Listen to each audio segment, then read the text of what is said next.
Greetings, members one and all of the Salivation Nation, with some kind of surprising news. And it's about the news. That's right. Apparently, a silver bar has gone missing in the mail, and a Columbus man demands answers. So this has made the news here, and let's take a look exactly and see what's going on with this.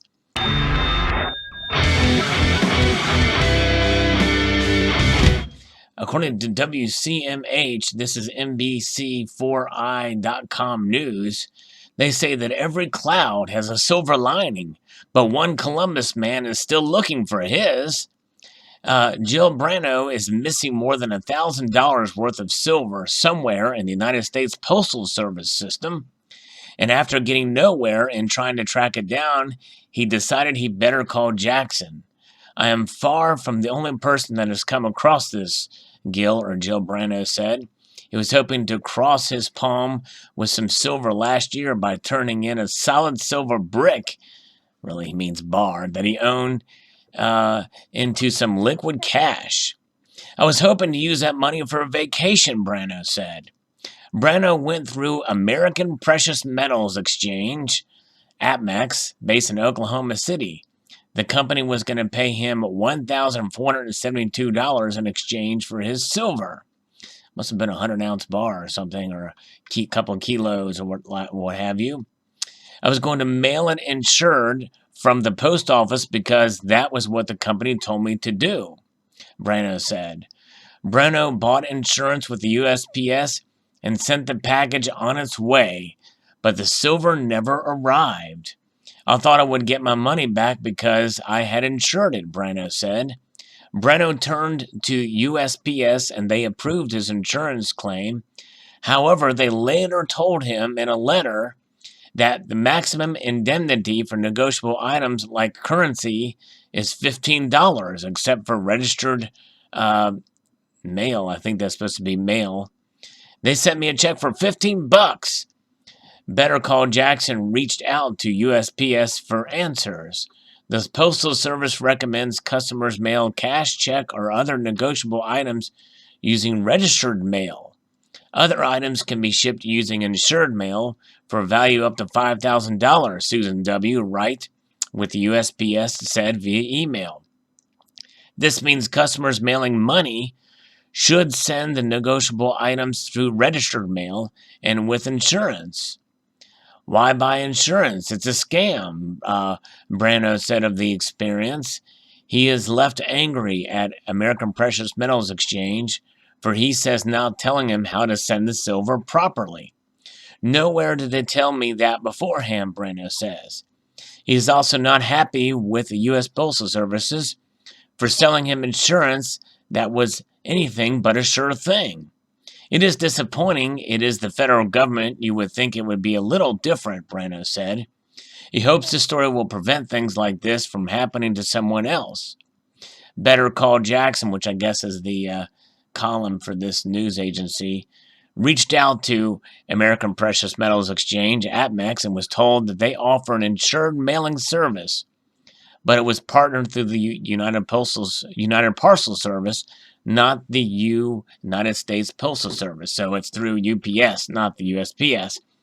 Now, what I find intriguing up here in this is that they are saying that this thing only covered for negotiable like currency.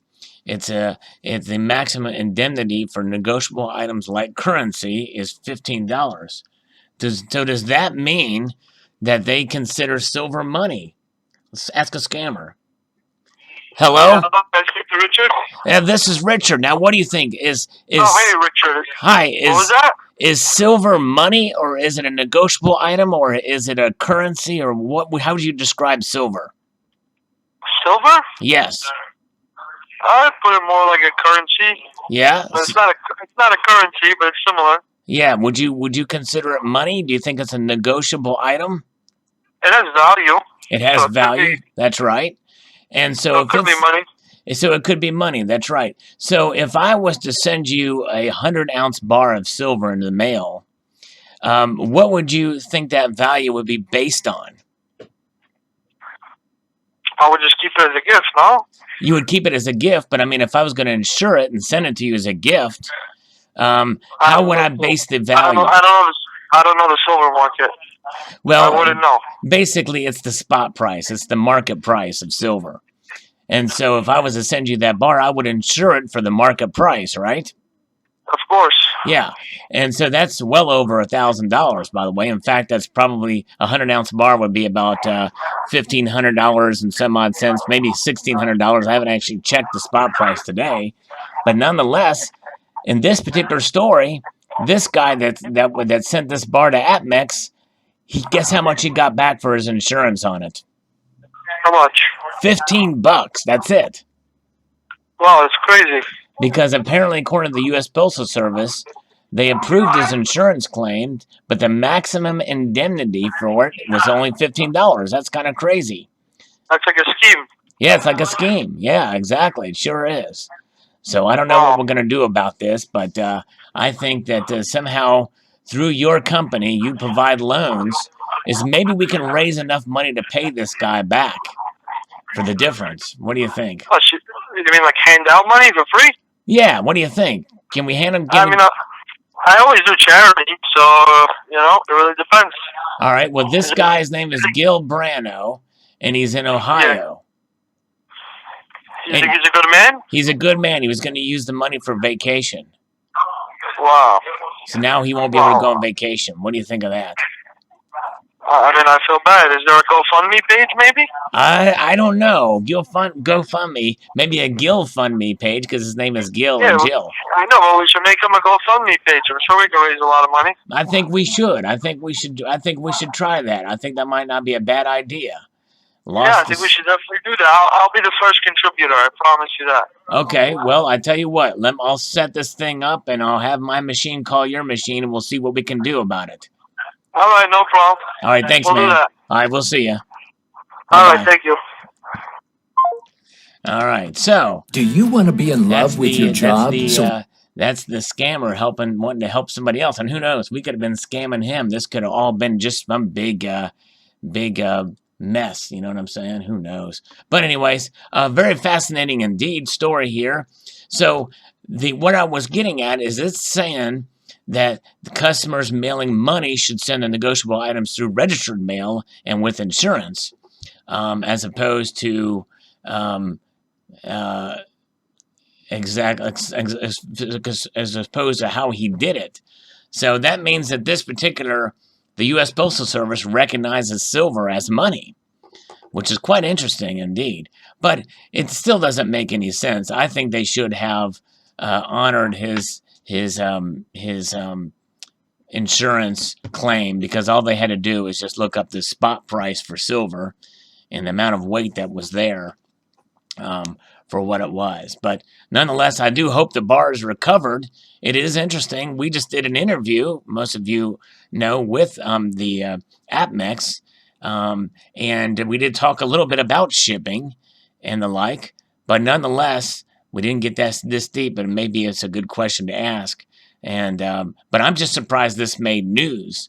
We've had other issues where I'm sure, and actually there was this one in this community that actually dealt with APMEX in the postal system some time ago for almost as much money.